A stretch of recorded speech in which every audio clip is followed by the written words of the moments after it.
I'm just going to bring this bad boy up. Welcome back. Welcome back.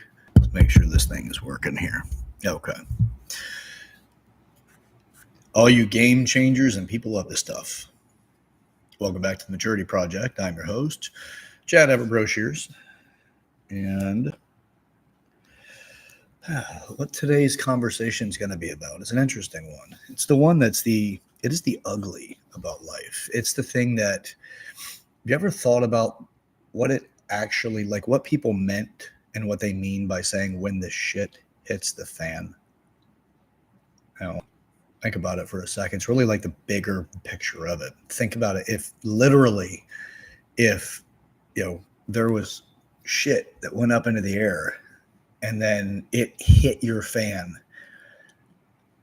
and started just got slung all over the place, right? All over your house. Just what would go through your mind about that?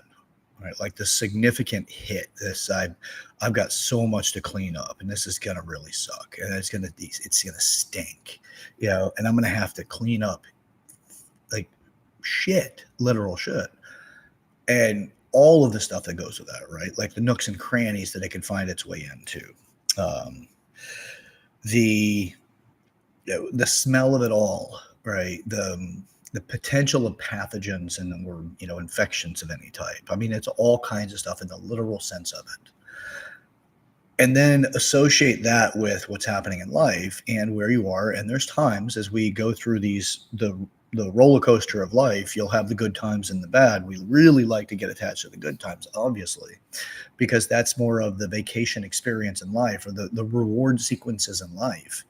And the more that you can associate the reward sequences with the work effort, and then you can start seeing how things line up in a way that you might be able to recreate those moments. So the thing is, when you get into the mindset of entitlement, things like that, you rob yourself of it, because entitlement takes away your responsibility of what it takes in order to create it. Your expectation is somebody gives it to you. How much of that actually layers in, even if you come from a generation like myself that is a Gen X, and we're incredibly responsible for who we are and how we are, because we were raised in a timeline that you had to be responsible for yourselves. It's pretty interesting how the generations work too. But the point of it is that we are not the most prone to expecting things. We're not the most likely to, have an entitlement mindset.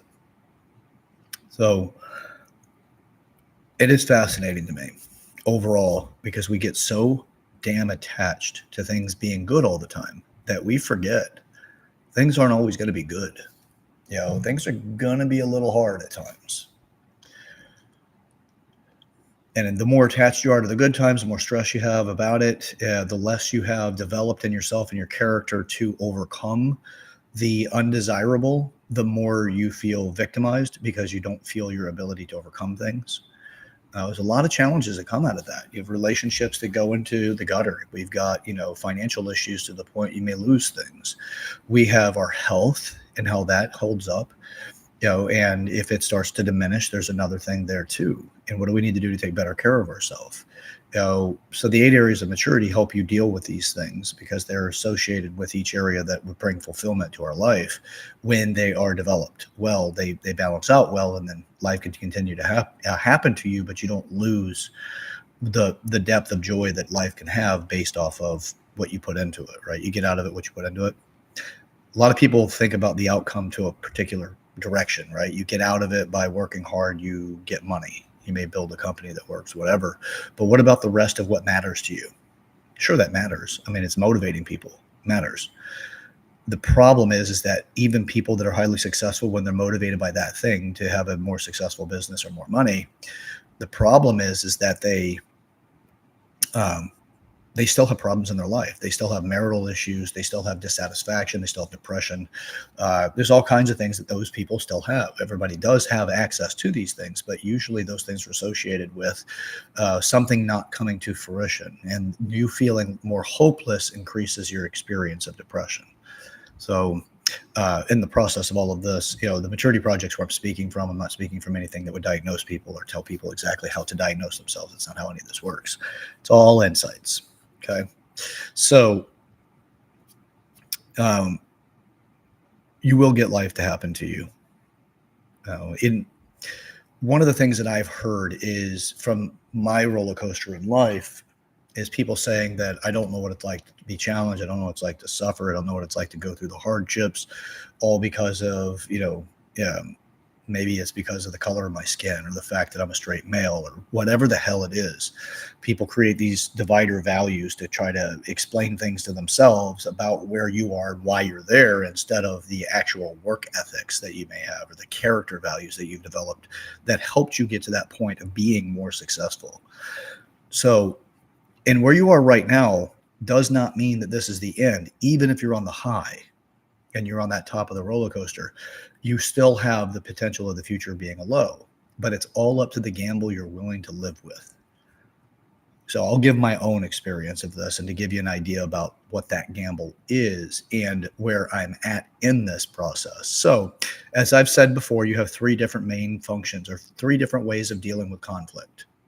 When you're dealing with challenges or conflict, you have three different ways, not just conflict, but just challenges in life. You can avoid it, which is the first one. The second one is you can learn how to survive it. Perfectly fine. You can survive through it. And the third one is how to thrive through it.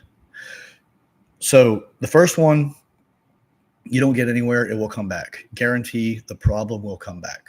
It may not come back in the exact same costume, same outfit, but it's going to come back. Guarantee it.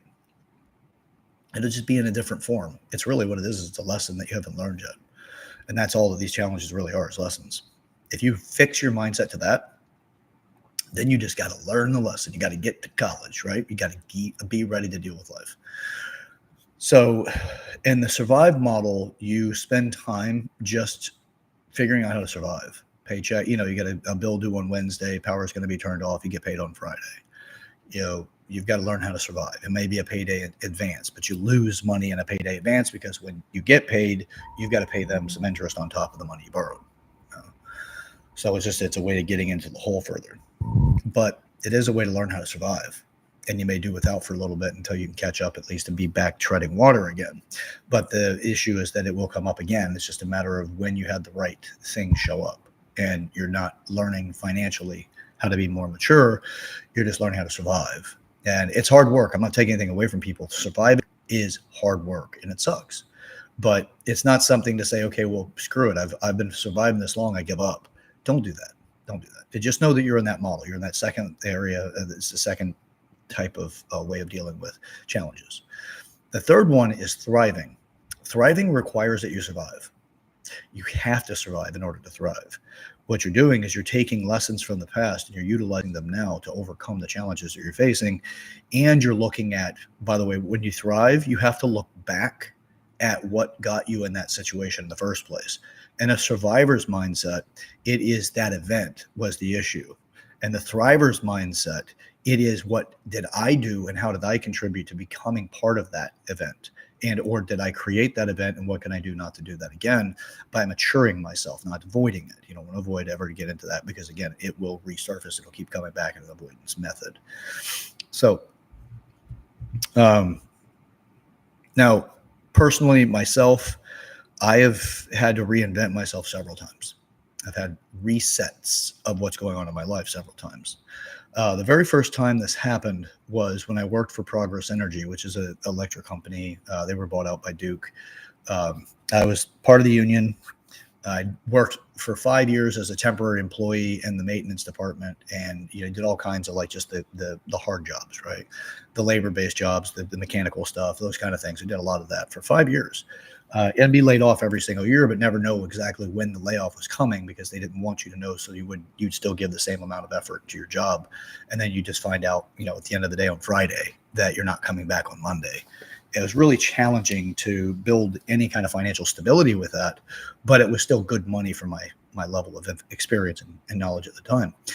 5 years of that, then I got on as a regular employee, no more layoffs, and I was part of the union. And it was an operation, so it gave me a lot of mental and intellectual stimulation, which is great. But overall, what it is, just make sure the plant's running properly. None of the equipment's running outside of the parameters of what you expect, and the um, make sure the whole system's working. And something had to come down, you would also have to safely take it down, protect personnel, protect the equipment, protect the environment. It was a lot of stuff. It was actually it was a fun job because it was constantly stimulating. Not desirable in temperatures, things like that, 100+ degree temperatures. I mean, I wasn't uncommon to have to be someplace 120, 125, even 130 degrees. You just had a timeline you were allowed to stay in that, then you had to get out of it and keep with plenty of water, stuff like that. This is just a very hot, enclosed environment. So not pleasurable, not pleasant, but a great career because you'll make good money, incredibly good money. And you can create a whole lot of things with your life with that stability because it's also a very stable job. The electricity is not going out of style, and especially that method, it's still not going anywhere for a while by using fossil and all the rest of that. But so they were laying people off in the industry, and in the company itself was laying people off because they were repurposing different locations and turning them into the type of power plant that required like 1/8 of the personnel, is because of the efficiency of the systems that they were planning to use and how that would work for the consumer and all of that. So they had to start laying people off. But in a union, they don't just lay you off, they roll you. So your seniority gives you access to whatever jobs are available within the area. If you're senior to that person, you push them out of the position. They get pushed down, and then everybody keeps getting pushed down. I did have a pretty decent amount of seniority at the time. I mean, entry level, but I had several years of seniority when this was coming around, and I was senior to other people that were at another plant. I had the option to be able to go to the other plant and push somebody out of a job. And I remember telling myself, I'm looking at everybody around me and told myself that these people are miserable. They're 20+ years into this. They're getting ready to retire. And the only time I ever see them smile is whenever they're looking at their paycheck. And then I'm like, well, what about their family life? And that most of them have been divorced. Their children had become estranged because they, or distant or disowned. The children would disown them, whatever, because it's just, it's a very hard job. It's shift work, and it's really hard to hold a family together with that type of work. But they started off like I did, happy. They worked hard to get the position, things like that. And they really had nothing but ambition in their eyes, and the way the future was going to be amazing. But I said, okay, well, I'm still new at this by comparison. These guys are on their way out, and I can't make an argument for any single one of these people that they're completely happy and fulfilled in life and that they have great family lives and things like that. So good family, wife, children, people that love and adore them and happy to see them home. All of them had the same situation, differing situations, but the same outcomes. They were not satisfied, and their families were very upset overall as well, even though they get good money from the fathers, because it's actually I worked nothing with men because that was dominantly who wanted the job, as far as the union and shift work. So it wasn't because they didn't want to hire women. Women didn't want the job, though, because they were hiring. Anyway, it was just a process to get in. But so I told myself, I was like, Chad, you're not above average here. You are not the person that will be the difference, that will be the one that will not succumb to this. You're going to change as a person. Do you want that to be who you become? To be these people? Nothing wrong with these people. I like them as people as well. But did I want to suffer the same consequences in life that they were going through? And I decided that I didn't want that. So I went ahead and I volunteered for a layoff. It was to take myself into, I've got to do something else in my life. I don't want to roll somebody out of a position that this is what they want. So I didn't want to take somebody's job away either. I'd rather that they kept it and I left, because I really don't want to screw anybody over like that. To me, it was screwing them over. Even though I had seniority and all of that, it wasn't the job that I wanted my life to be defined by. So I took the layoff. And I went into working for a personal training company inside of a physical therapy office. Beautiful people, great setup. I learned a lot about business there. I was a 1099, so I was my own employee, but I worked for them under that type of structure. Trained and learned a whole lot. It became incredibly passionate. I found a passion, and it really ignited me. It woke me up, and it gave me a better way of articulating something that's always been there for me in my life, and that is the Maturity Project. It is now named the Maturity Project, but it was not named that prior. The person that coined this, her name is Courtney. She coined the maturity project. I used to call it ascending to total maturity. It's kind of a little bit too much gobbledygook, no, and it's not quite specific and targeted enough. But when she said the maturity project and she spoke about it as if we had already talked about it and that was a conclusion to that conversation, but it wasn't. It was original from her because her caring to learn what the maturity project is and the 8 areas of maturity. And then that's what she came up with, but it just to her felt like we had talked about it and it's like a name we came up with actually. So to give credit there, that's not I didn't name it that. I allowed it to become that because it makes more sense that way and it's a much better name. But anyway, it's the 8 areas of maturity. So I had to reinvent myself financially when I left the power company because I was making pretty good money, at the time. Very good money for the time and my age, and I had to reinvent myself because I gave it up. And I went from 80,000 a year to, I believe, my first year working as a holistic personal trainer, I might have made, I think, 14,000, something like that. It was a huge shift, but I was happier. It's not like I had a huge nest egg put away. I was spending all the money I was making because I was miserable. I built my own, what they refer to as a golden prison. It's what I refer to as a golden prison because it was every time I got paid, I was figuring out another way of financially obligating myself to something. I bought a truck that I really shouldn't have bought. Payment that really you have to have that job in order to keep it, or get a job similar that has a similar pay structure and a total amount of money in order to keep the vehicle. And it was my only method of transportation. So, but I had to weigh all this stuff and a single, didn't have a family, no kids, no girlfriend. Girlfriends renting out, it wasn't anything crazy there. No real deep, meaningful relationships at the time. Although, there were definitely meaningful relationships. Just nothing was long-term with a long-term commitment.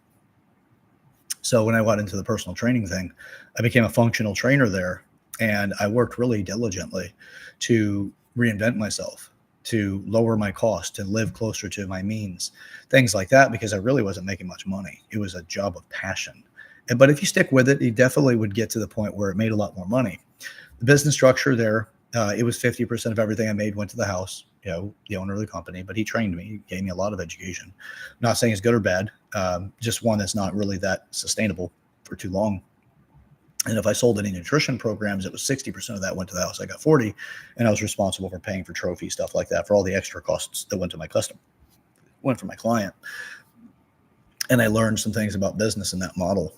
I'm not downing him. He did a great job building his own company. It's just something that didn't work for me. And I starved out. I call that my starving artist phase. So I went for 3.5 years like that. It was an incredibly challenging process. I refer to the starving artist because I was unwilling to give up.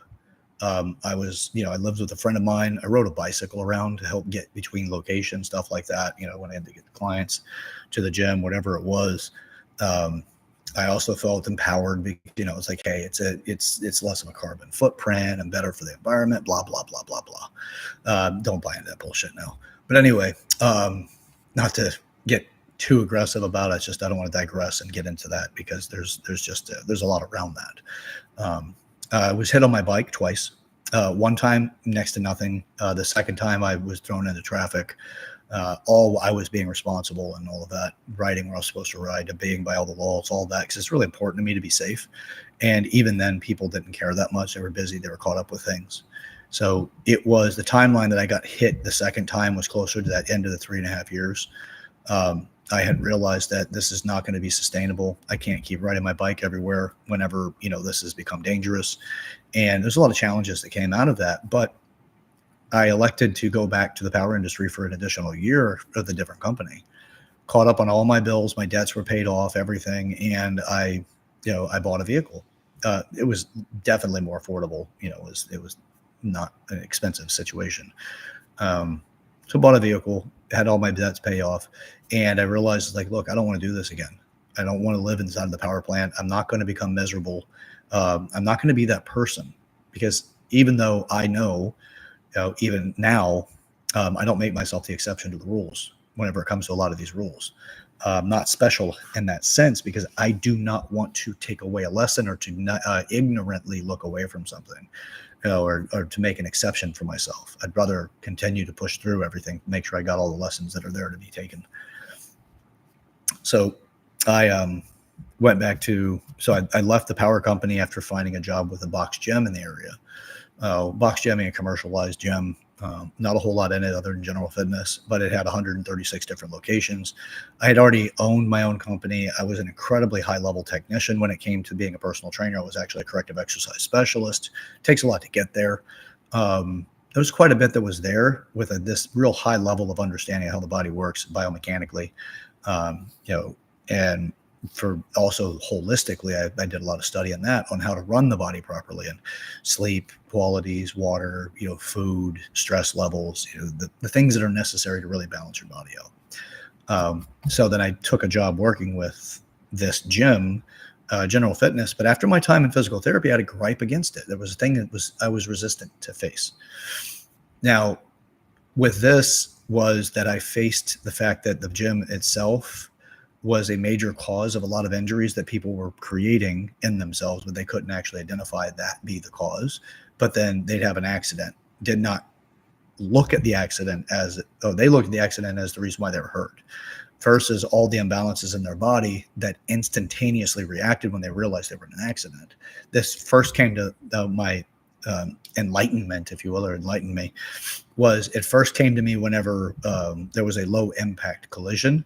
So that was like 2 or 3 miles an hour, very little transitional force leaving one vehicle into the other. It was the person that was driving, that was my client, immediately and instantaneously snapped their whole body into contraction as they looked to the direction of the impact. And that caused, actually, no, this person was looking straight forward, and everything locked up as soon as she realized that she was in a car accident. And she got she got spinal pathology. Okay. She had 2 different areas that were spinal pathologies. They were herniated discs, one in their lumbar, one in their cervical spine. And this is a life injury. It's not going to go away outside of rebalancing the body and getting it to alleviate some of the discomfort and all of that. But so I think, wow, these are some major injuries for such a low speed collision. I'm like, okay, what other forces could have been present? Like, no, this is it. It was, there wasn't even any damage to the vehicle. Really, it was just a bump and, a little scuffed paint, but her reaction did it. I'm like, well, there's something here to look at, because she's blaming that accident. And I know it's not the accident. The accident was the catalyst. It triggered it. What it was is that the way she used her body on a regular basis, she had all of these incredible muscle imbalances. She was dehydrated chronically, stress levels through the roof. Her sleep quality was ridiculously low. She did not do a good job managing her stress at all. And it's just all these things, or these challenges she was facing. And she wasn't familiar with her patterns of movement at all. She had what was referred to as a movement pattern deviation that moves out of good biomechanics. And there's a lot of stuff like that throughout this woman's body, but it brought a lot to my mind. And again, like I say with the 3 models of conflict or dealing with challenges, is the Thrive model is the one that says, okay, there was an accident here, but this is not the catalyst. This was only a catalyst. I was primed for these issues based off the decisions that I've made and who I was being and what I was trying to get away from. That's what actually got me here, not the event. The event is just the catalyst that caused the body to me to be able to be aware that a lot of shit was happening at the same time. So I learned a lot with that job, and it was kind of a career for me as well. But when I went into working for this gym industry, working in the actual general fitness facilities, I was a poor salesman. I was a very high level educator when it came to the body, but I couldn't really sell it well. I basically over-informed people into to buying, but most of them that I would talk to, the majority of them would actually go down the street, get a different trainer that was less talkative. Same price, less talkative. They liked them more because they actually connected with rapport, and that was more of a sales technique than it was mine, which was, an educator, which is not always the most endearing person, but very well informed. So anyway, I started my way through a lot of stuff. But when I got to the gym, the general fitness company, so working inside of these gyms, box gyms, not as a corrective exercise specialist doing my business. I closed my business. This was working for another company. It was a fairly large company in the area here in Florida, and there are multiple states. But I started to learn. I looked at it like this: if you don't know something or you struggle at something, then you've got options. You could either, you could buy a book and read it and come to your conclusions based off that book and your way of being able to understand it and apply it to your life. You could get a mentor, which you're going to have to pay somebody for that. Typically, almost all the time, you have to pay somebody for that. You could go back to school for it. It's a viable option. Or you could get a job that requires those skill sets, that are willing to train you in those skill sets. And whether or not you keep your job is your report card that also affirms whether or not you really are developing well or not. So I went into it, and then it was, I think, 2.5 months in, roughly, maybe 3 months in. I was top sales guy. It's not me blowing the horn and all of that stuff. Look, I struggled in the very beginning, and it was really hard. I had to go through a lot and let go of a lot in order to let them teach me how to become, a good salesperson. As I was very dominant in the knowledge-based thing, but I kept walking everybody out. They left with too much information. It's information overload. They felt like they could do it themselves. Very few people are actually able to do things themselves unless they're scaffolded and supported. And most people do not have that. They just become convinced, the same as motivational speakers convince people they're good at something or they can do it. Then they go and try. Nobody's there to help them whenever they fail as much, so they back off, or they don't get as much support as necessary in order to continue the progress. They back off. So I became the top salesperson in the company for a while. I've made great friendships out of that. I was moved to Tallahassee from Tampa area to take over one of their locations up there, turned it into the number one performing location in the company. But it wasn't because I sold a lot. It was because I worked on everything inside of the company, inside of that location.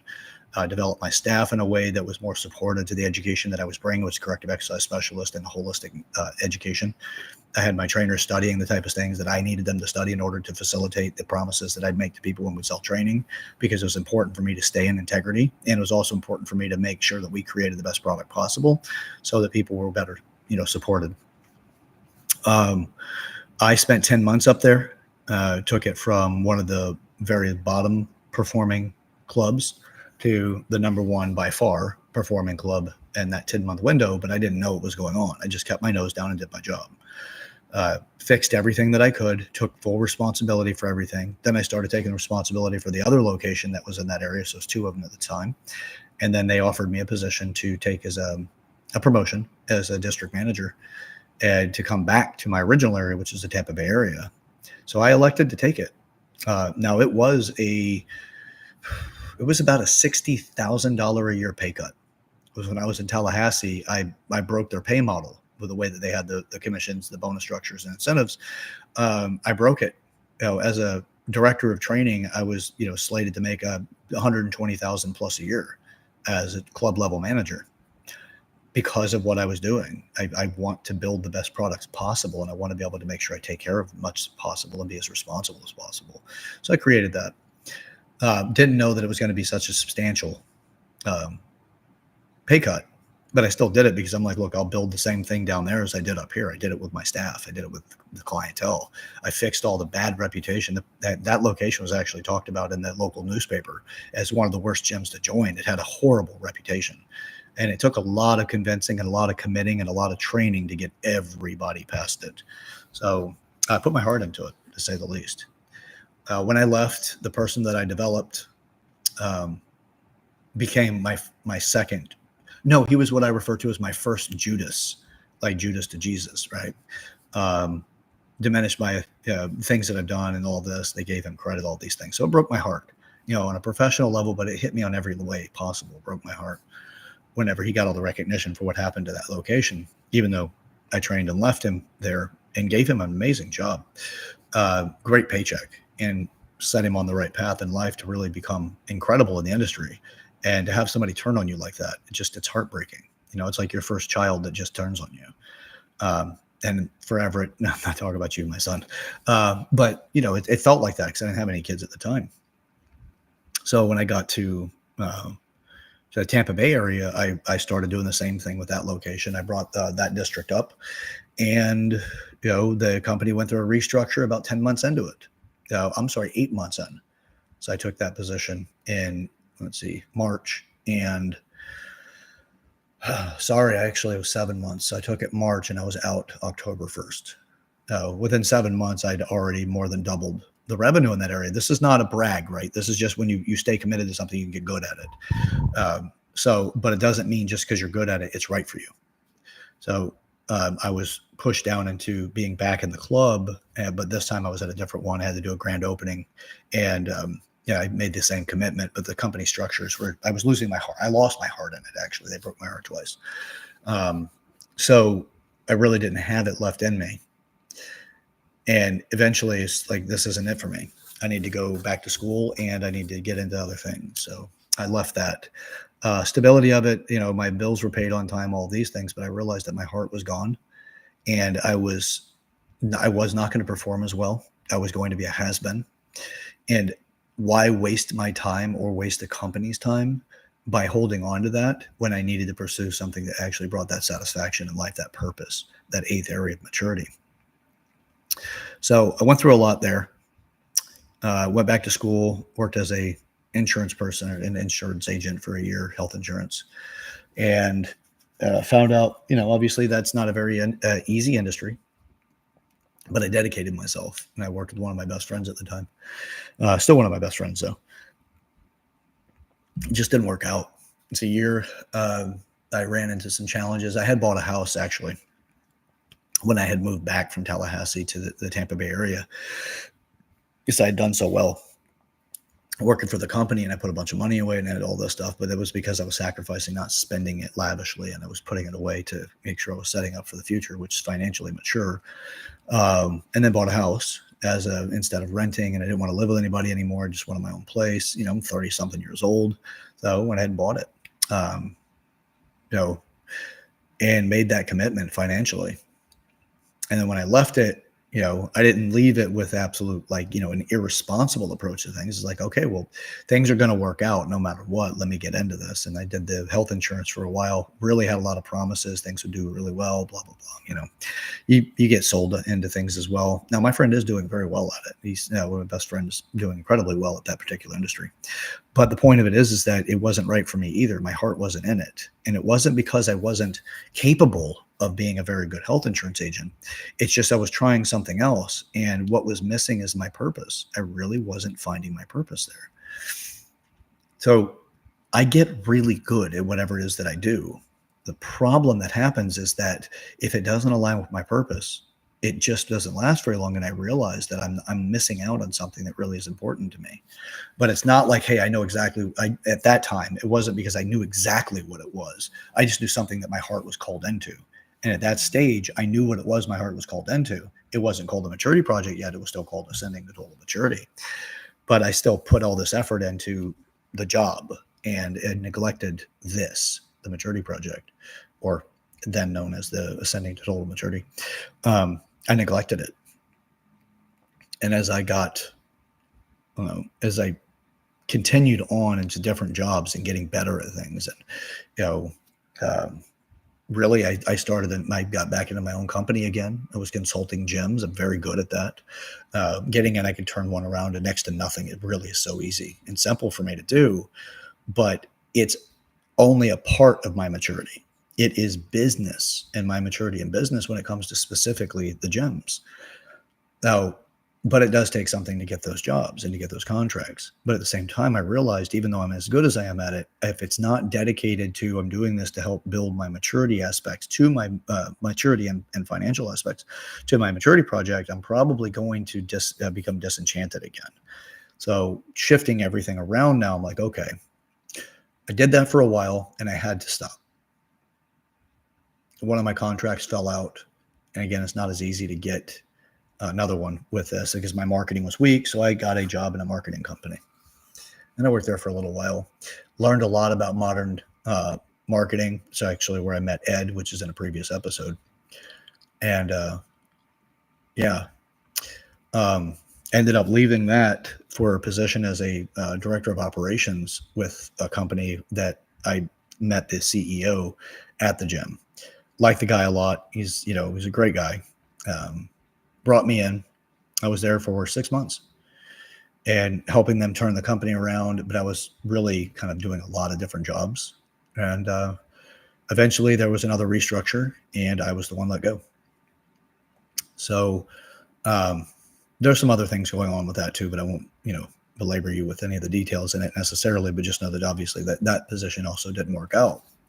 So here I am, continuously working on surviving. And so when it comes to different conflicts, I have used this method for dealing with challenges, the avoidance, the survival, and the thriving.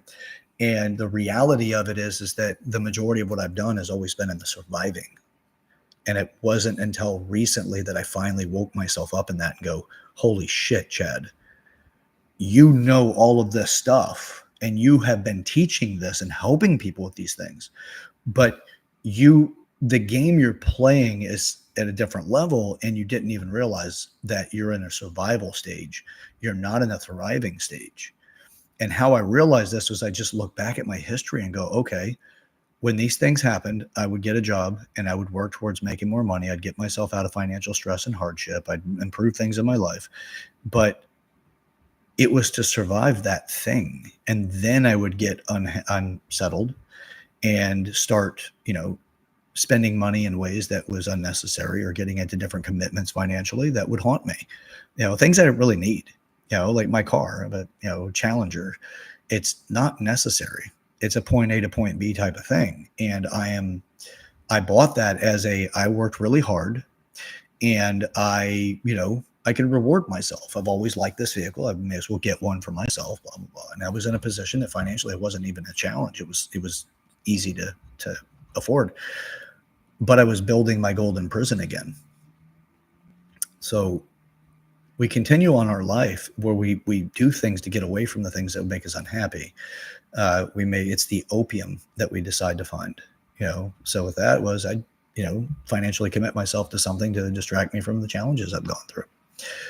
So I'm telling you all of this because we all go through stuff like this. It's just the thing is that so many of us never realize it and our life goes by and we don't have that epiphany, that So where I am now is the hardest point in time of my entire life. The only other time that was close to this is when my father passed away. Now, that was incredibly hard. This one is, the finance issues, the applying for jobs all over the place to try to survive. And I was doing it without realizing, just trying to survive. And look, not realizing, yes, I'm still, getting a job. It's just, I'm not getting a job that is going to distract me from this project.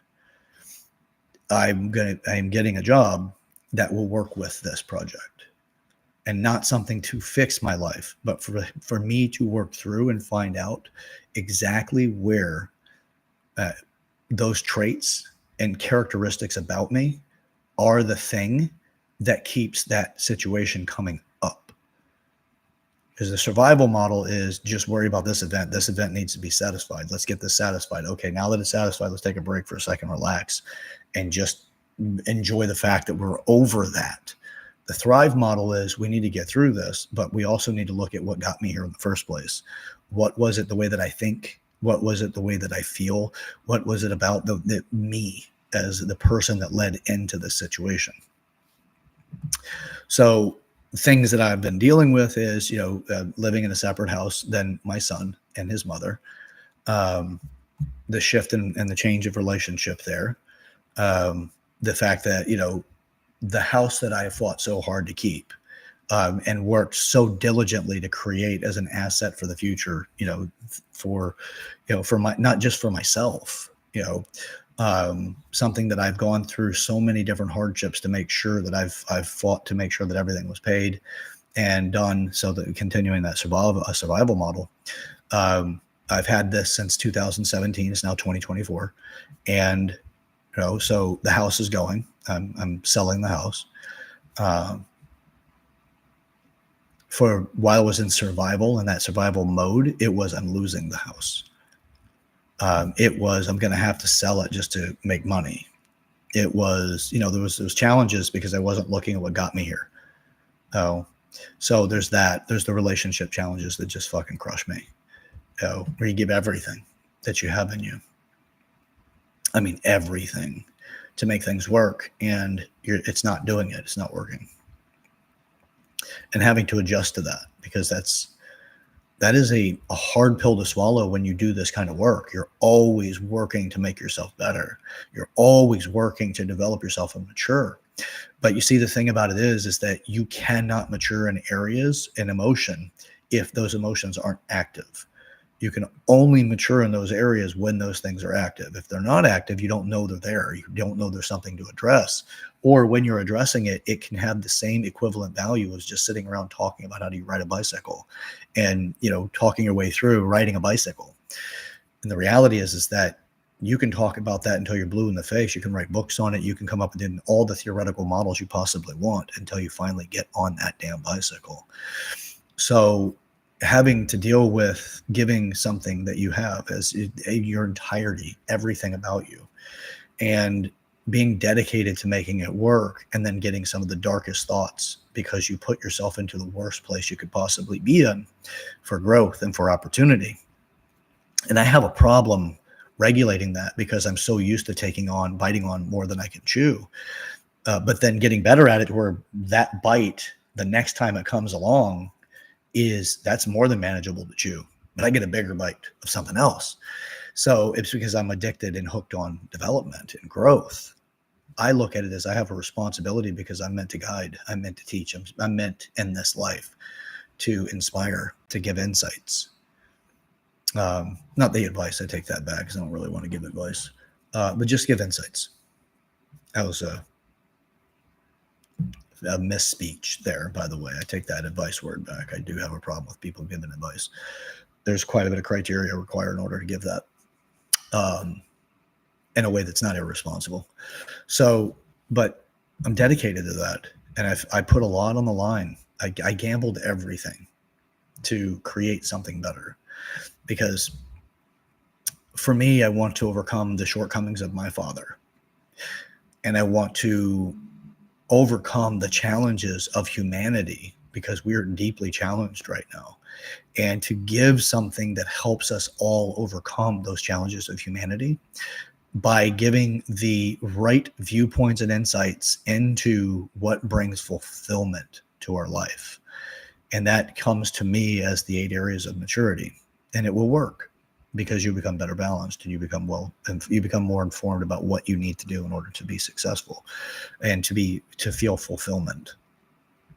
Because a life well lived is the one you want, not the one where you go to your deathbed and you're regretting the fact that you didn't do something was left on the table. So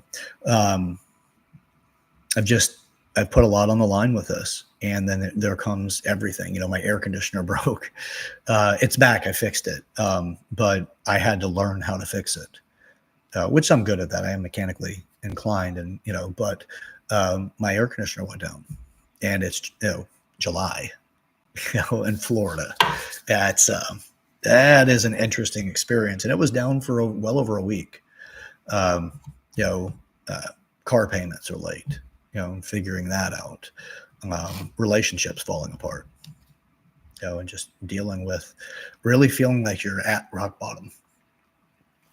But the beautiful thing about this is that I'm learning every single day, and I'm learning. It's like you're in a,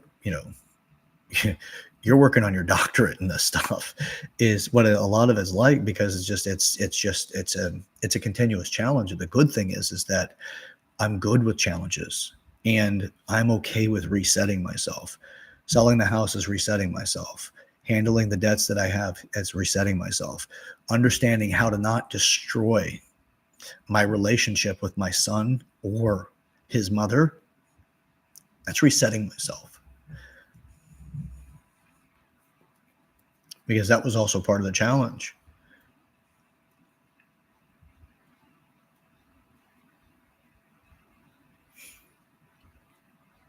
I've got to overcome the challenges of my father.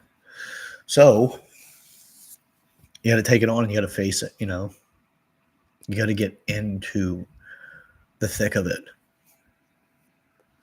and then you deal with it. You deal with everything. Your shortcomings come along, and you just look them in the face, and you go, okay. What I do is I shake hands with the shortcomings, and I say, so you have been what's limiting me. You are what has been limiting me. I look right back into it.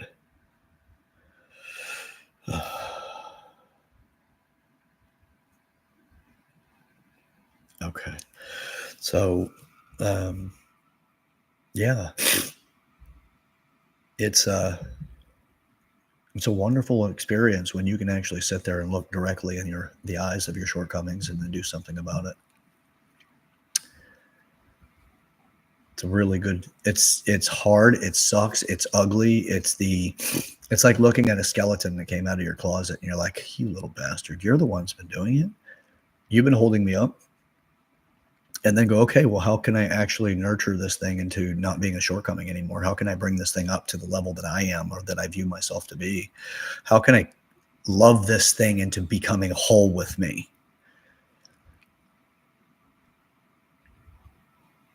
Yeah, that takes something. But I got to tell you, fuck, it's rewarding. To tell people about what you're doing. Yeah, 44 years old, dedicated to creating something to really help humanity. But when you talk to people and you meet new people and you're like, hey, what do you do? Well, currently unemployed. So, all right, well, what do you want to do? The Maturity Project. Okay. Well, what's that all about? Well, it's also not what I want to do. It's what I am doing. And I don't have an option because I'm not giving myself an option. This is it. I'll do something for money because finances and business obviously need that. But at the same time, the world needs this because there's so many of us that are so fucking dissatisfied. And this is what I tell people. First off, I got to deal with the fact of feeling like an imposter because who the hell am I? I'm a guy that's, just alive. But at the same time, I'm not going to live my life and just live, pay taxes, and die. I refuse that. So as far as that's concerned, yeah, I got to face the fact that I sound like a dreamer to people, and that's okay because you got to be crazy enough to think you can change the world in order to actually do something about changing the world. Because for the people that don't think they're crazy enough to do it, they won't do it because they don't have what it takes to do it.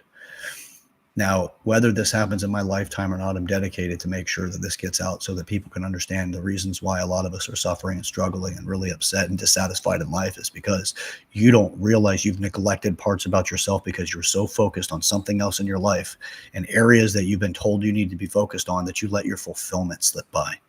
You let the satisfaction of living a well-lived life slip by because nobody gave you the guidance to know these areas exist in the first place, even though they're right in your fucking face. They're right here in front of our eyes. We experience it all the time, but yet no one is qualifying that it's something that you can do about it. They're living like victims to the circumstances of each one of the areas, except for the one that they've developed themselves in or the couple they've developed themselves in. We're dealing with a condition of imbalance. And that's telling you because, like me in the power industry, I would buy shit that I didn't need to have. I would get into contracts I didn't need to financially get involved in because I was so miserable with what I did for work that I had to find something to give me that hit of joy when I got off of work. And I realized that I was going to become the future of what I saw that I worked with. There were people ready to retire and me being so young into it. I was so dissatisfied that I would buy my way into trying to find a little moment of satisfaction.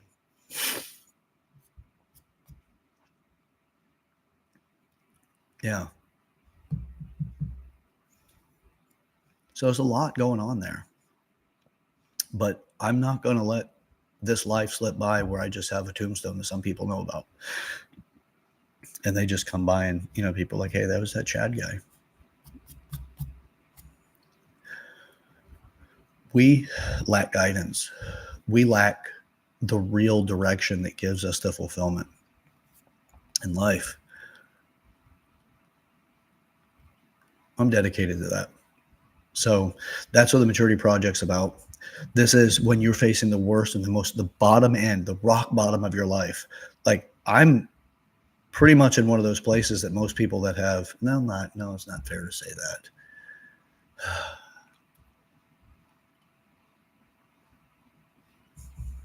No, it's not fair to say that at all. Nothing about what I'm going through is an addiction issue. So I apologize for even thinking that direction. Um, yeah, the real challenges that people deal with is what I'm dedicated to coming up with a solution for. It is not for me to teach you how to do it. It's for me, I'm going through these things because I'm dedicated to do something different to help people have a different life. So yeah, this is the most transparent and honest episode I've done yet. And all of them have been honest and transparent, but I have not exposed this much about what's going on in my life to get it so that other people could just say, you know what? It's not that I have it worse than or better than anybody else. It's that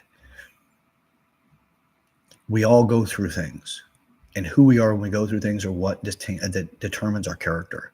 That's what teaches other people who we are. Doesn't matter what you say you are.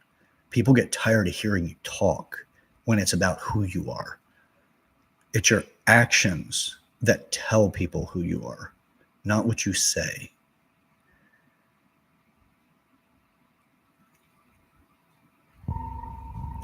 Be that person that makes the difference. It's not just about having a good story in life. It's what does your story do to other people? Does it motivate them? Does it give them insights to make something different in their life?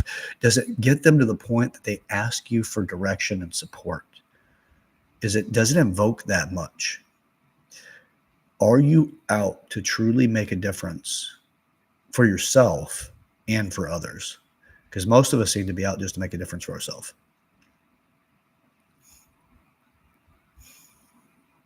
Anyway, all right. Well, that's it for today's episode. We don't have to actually sit here and deal with all this shit and say, you know what, this is rock bottom.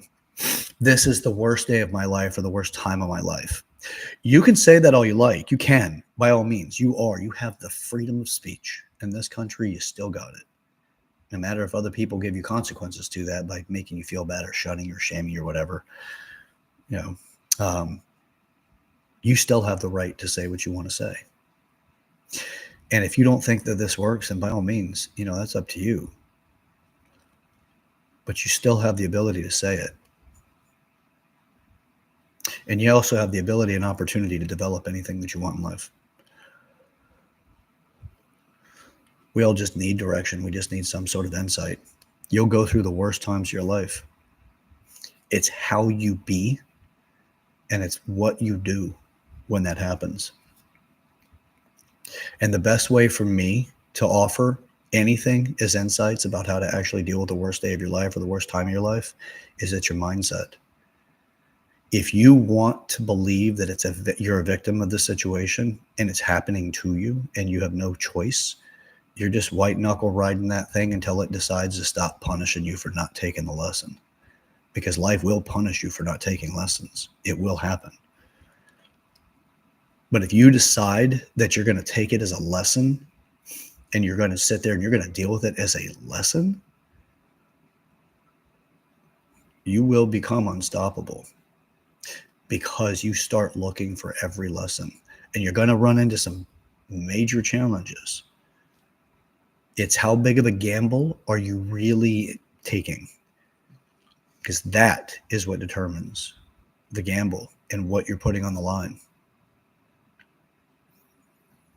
While I was in the survival mindset, I really looked at it like my gamble was all a loss in the way that the loss of the material. But I still looked at it like, hey, at least I learned, but I was learning through a survival model. Now it's a thrive model. Make possibilities out of nothing. Make possibilities out of the thing you don't think you can do anything about. Paint it into a corner? Good. Because now you got to figure out how do you get out of that corner without upsetting the paint. You can. You just got to figure it out. It's a Rubik's Cube, and it is not easy. I have had, many sleepless nights. I've gone through a lot of challenges, a lot, but I'm determined to make a difference. And I'm determined to learn the real depth of the maturity project. Because, hey, what you admire in other people is what they've developed in themselves. If it's money, well, they develop something in themselves in order for that money to be there.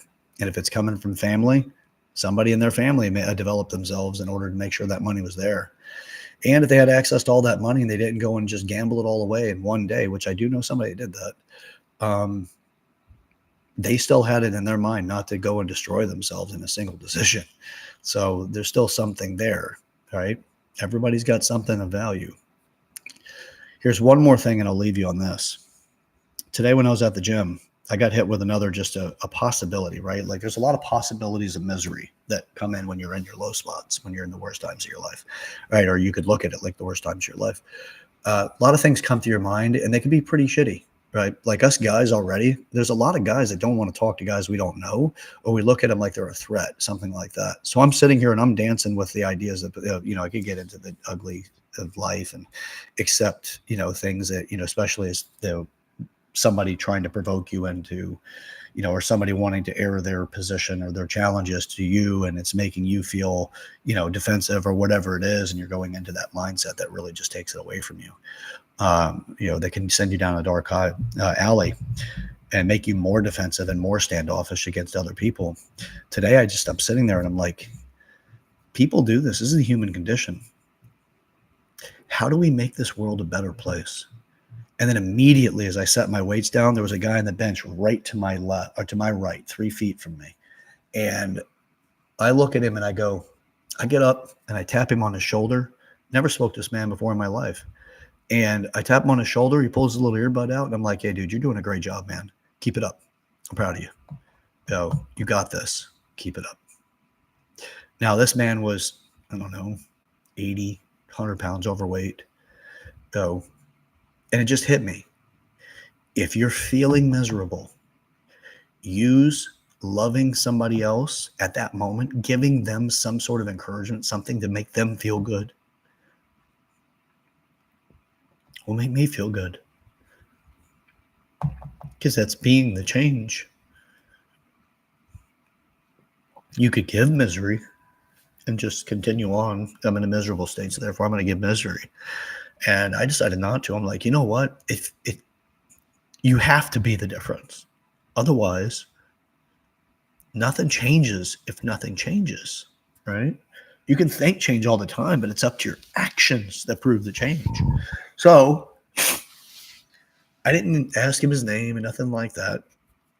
And then I got up and I went over to supersetting and I did another exercise. And there's this other guy and I walk up to him and I go, "Guy, you inspire me." He's older than me. I didn't know how much older until I asked him, but I was like, "You inspire me, man." I was like, "Just keep it up, dude. You look great. You're doing great. You're staying like." And I'm like, "If you don't mind me asking, how old are you?" And he goes, "I'm 74. No, 73. I go, "What?" It's like, Jesus, you look like you might have been like late 50s, maybe early 60s. I would not have put you in your 70s. And I'm just like, in my mind, I'm like, I would not have had these two conversations if I let that place where I was just kind of wanting to feel miserable take over. So as far as this goes, guys, girls, all of you, you're still going to have the ups and downs when you choose to go this route, but you're building yourself up. It's like going to the gym. You're getting better at it on a daily basis. Don't let go of the option and idea of being able to self-assess and what you can develop in yourself. And where can you start breaking for change? I'm sitting there and I've got, somebody in my life that's just going through so much stuff, and she's really putting it into my world. And it was really hard. And, I'm sitting there going, okay, I could be miserable again. This would be easy. I could just slip right into misery. And I said to myself, no, don't do that. Because what do you use as a cure to misery is spread joy. Spread connection. And then I'm like, got it.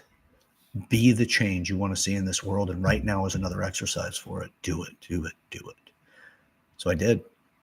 And immediately that feeling of misery that was slowly creeping in switched over, and I'm smiling and I didn't realize it. And not like just smiling at anybody, just smiling. And when I talked to the other gentleman, same thing. I felt so good having those conversations with those two guys. So actually, one was just a statement. The guy didn't really talk to me. The second guy it was a conversation. And I felt so good having it. The rest of the time that I was there, I was in that space of just, this is how you be the change, Chad. This is how you do it. You have to interrupt it within yourself first. And then you start interrupting it in the world for other people. But if you don't do it for you, you're not going to go far with it. Because that act of me getting to them was enrolling them in that moment of actually experiencing another thing with another human being that cares, just exchanging with each other. So just no attachment other than just recognition for their efforts. That felt great. And I know that it felt great for those two guys because I could see it on them.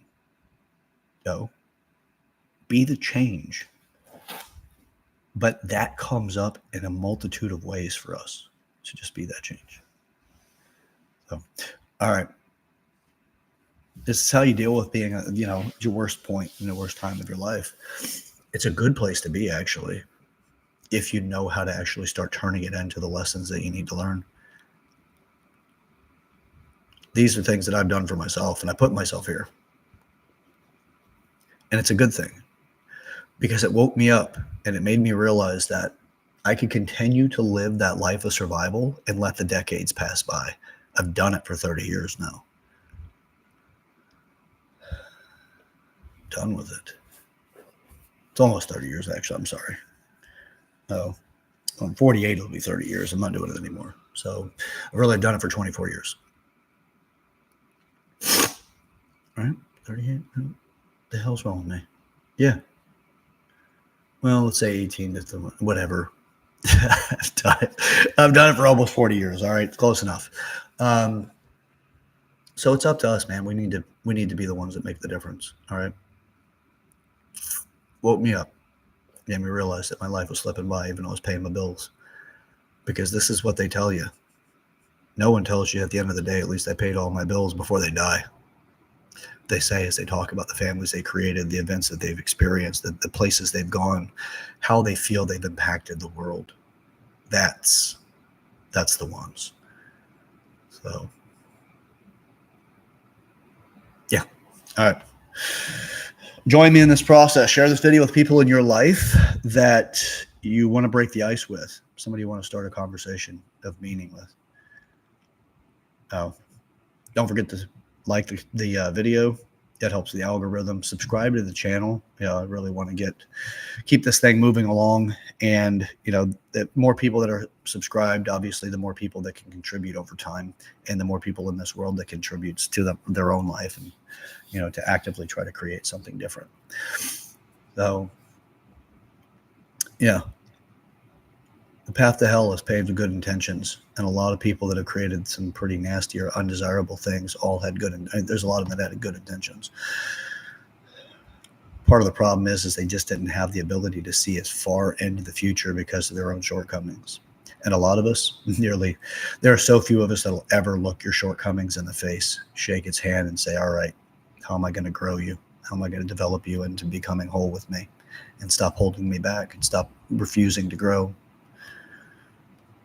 It takes something, but they don't call it extraordinary for anything other than the fact that it's extra to the ordinary. You do things like this, it'll make the extra to the ordinary. You will stand out, but don't do it to stand out unless you're doing it to stand out for yourself, because you just have to overcome what you did yesterday in order to make tomorrow the day you wanted to have. All right, let's go. It's a maturity project. I'm your host, Chad Everett Brochures. Let's get to it. Join me in this. Let's get busy. All right. See ya.